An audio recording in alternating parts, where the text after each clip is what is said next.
அவர்களை ஆதரிக்க கூடியவர்கள் யார் பக்கம் நிற்பார்கள்? பாமக பக்கம் தான் நிற்பாங்க.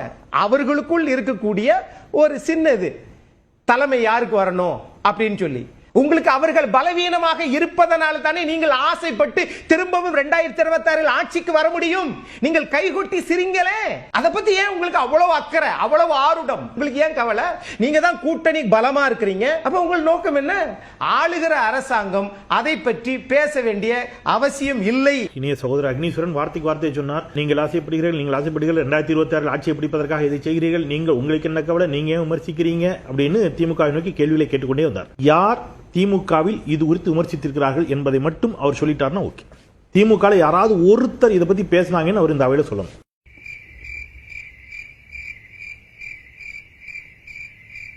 அப்படி ஏதாவது சொல்லியிருக்காங்களா? பதில் சொல்ல விரும்புறீங்களா? யாராவது ஒருத்தர். சரி, ஒரு பேச்சுக்கு அங்க வாங்கி சொன்னா உடனே சொன்ன இடத்துக்கு நான் சரி வந்து பீதிய கிளப்பலாம். என்னப்பா நியாயம்?